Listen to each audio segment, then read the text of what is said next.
Hi, and thank you for joining. My name is Natasha Dominguez, and I'm an astrologer and tarot card reader, owner of the Instagram Mindfulness and Mysticism, and the Etsy shop, The Mystic Mind Shop, with an E. I'm here to talk to you today about a very, very important date astrologically that's just around the corner, December 21st, 2020. Now, this typically is just the winter solstice, at least here in the Northern Hemisphere. So this signifies the first day of winter, and astrologically speaking, it signifies when the sun moves into Capricorn, so the beginning of Capricorn season as well. Now, there's so many things going on this date that make it very significant, more so than it already is. First and foremost, when the sun moves into Capricorn at 0 degrees, it's also going to be conjunct the communication planet Mercury. So Mercury has to do with information, correspondence, communication, again. So with it falling exactly conjunct the winter solstice, we could actually be seeing a lot of developments around this time in regard to public news. So this could be, anything related to businesses, schools, anything that they might be releasing around this time as far as their plans to move forward into the new year, how things may look different, how things are going to be remaining the same in some cases. The fact that it's in Capricorn, it really speaks to these top-down structures of authority. So that's why I'm saying businesses, schools, etc. are going to be dealing with this communication, Mercury, around this time. So that's just a small piece of the puzzle. The other piece is what you may have heard about, called the Great Conjunction. The Great Conjunction is the meeting of the two social planets in astrology. This is Jupiter and Saturn. So when they're conjunct, it means that they are exactly at the same degree of the zodiac. This occurs approximately every 20 years or so. Now, this conjunction is thought to color and shape the decades to come. So if it occurs every 20 years, it's about a 20-year cycle when this occurs. This particular Great Conjunction is even more important because for the last 200 years, this conjunction has occurred in Earth signs. So we're looking at Taurus, Virgo, Capricorn. There was a blip maybe when it was in Libra once in 81, however, all Earth signs. This particular conjunction is going to be occurring in an air sign, the sign of Aquarius. Now, if you're newer to astrology and you don't really know the themes of the elements of the signs or the signs themselves, I just want to give you some background here. Earth energy, so again, Taurus, Virgo, Capricorn, very, very grounded, very stable, tangible, materialistic. It's heavier. It exists in the 3D realm, with it being Earth energy. And in that way, it's resistant to change. So think about a tree rooting down into the ground. Even the harshest winds of a storm, have trouble altering where that tree stands. That's Earth energy. Air energy, on the other hand, is the exact opposite. So rather than dealing with the tangible, we start to look at the intangible. So this could relate more to the mind, ideas, communication, things that exist in a realm that you can't quite put your hands on. In this way, it is more adaptable. It can easily sway left or right, change as easily as the airflow changes outside, in your home, wherever. So for 200 years, every time Saturn and Jupiter have met, it's been in an Earth sign. This is the first time that they're meeting in Aquarius since 1405, I want to say. So it's been a while. And it's going to be just a beautiful event that's going to take place. So astronomically speaking, these two planets are literally going to meet in the sky. It's going to create what looks like one bright star in the sky because they're actually going to be overlapping each other. So they have not been this close together in this type of conjunction since 1623, I want to say. So it's going to be a beautiful thing to behold, given that it is going to be clear enough to see. So what does all this mean? Saturn, Jupiter, the conjunction. I think you really have to go back and look at what these planets mean astrologically as well. So if we're looking at Jupiter, this is a planet that is related to the sign of Sagittarius, so a fire sign. Jupiter in our natal charts, our birth charts, represents how we play. So it's associated with luck, growth, expansion, optimism, abundance, understanding. It's really, really great planet to be associated with, honestly. Saturn, on the other hand, is sometimes thought to be the opposite. So the ruling sign of Saturn is actually Capricorn.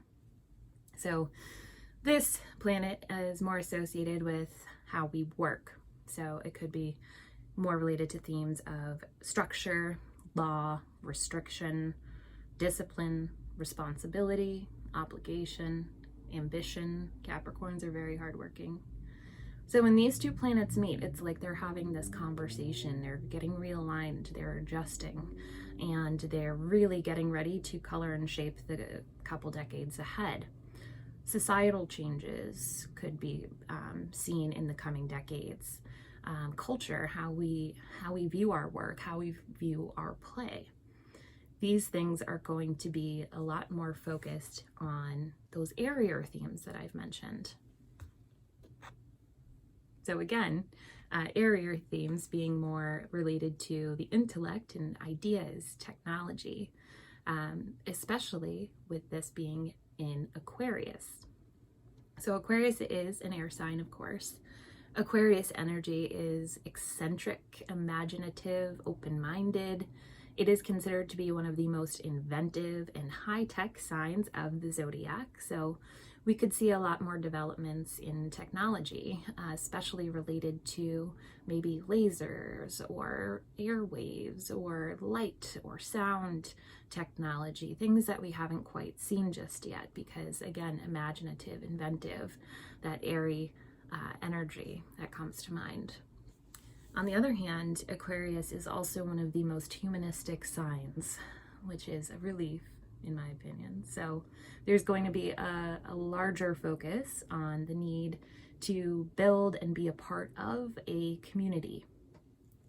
These upcoming years could show more focus on community living, reaching out and helping one another based off of your strengths, your skills, relying a little bit less on big government, corporations. It's really going to put into the perspective that in order to make serious change, we all have to work together. So community is going to be a strong sense, starting with this conjunction. It's always got the higher good in mind. And with all that being said, it can lead to reform for the greater good. So that is a little bit about the Great Conjunction. And like I said, astrologers have been looking towards this date for years. You may be familiar with the song, The Age of Aquarius. This is one of those major shifts that are ushering us into this new age.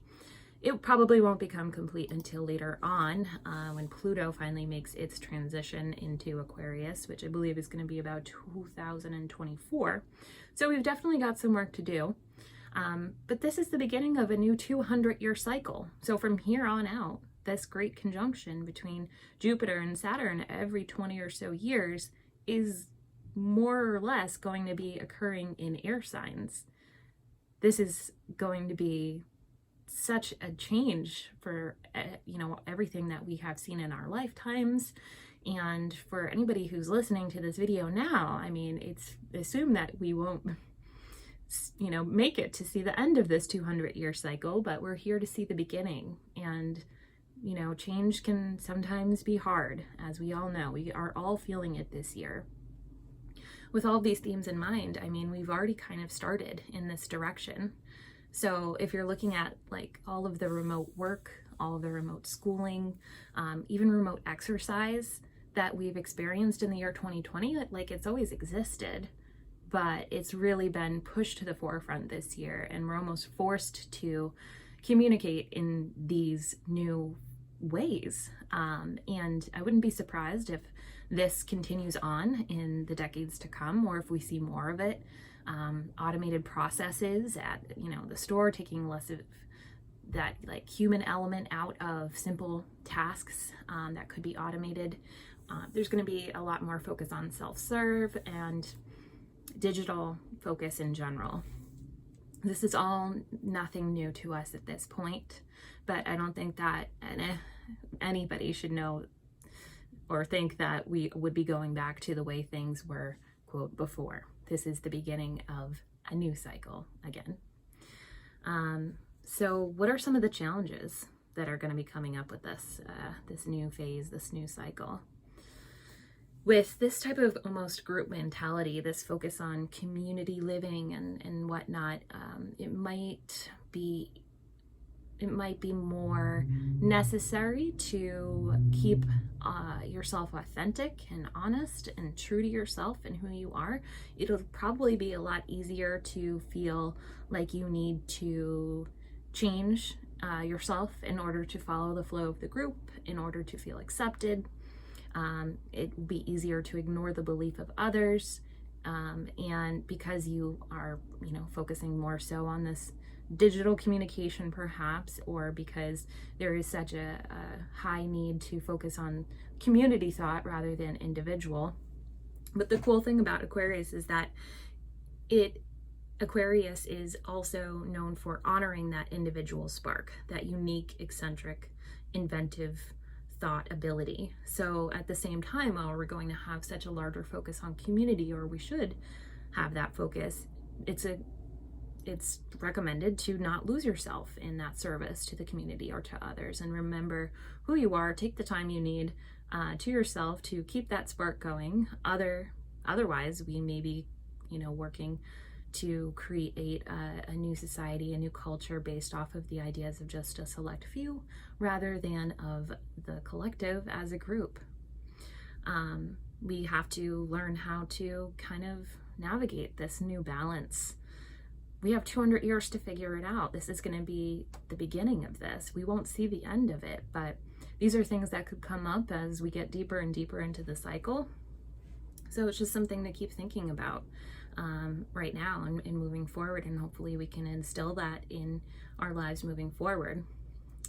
Now, there's a great quote that I like to reference in regard to this particular conjunction from Tanaz of Forever Conscious, and I think she just sums it up so perfectly. She says, "The energy of the Great Conjunction will feel most powerful in the weeks leading up to it and the weeks after it." As I record this, it's December 11th, so we're about 10 days out. "Then it will fade into the background of our lives, where it will continue to influence us most strongly for the coming years." Regardless of how you're looking at this astrological conjunction, solstice, I think that it's safe to say that everyone can feel this shift coming, happening all year. So my advice to you on the solstice, really focus in on what you want to manifest, not only in the new year, but moving forward, not only for yourself, but for the world. Whatever you're going to be focusing on, you're going to be pulling in to your reality. So rather than, you know, scroll your phone until oblivion, maybe do a meditation, do some yoga, get grounded, focus in on yourself, pull a tarot card, you know, look at the sky, be thankful. This is only the beginning. Thank you so much for watching my first video. I know it was a little choppy, but if you would like to see more, please comment, let me know what you think.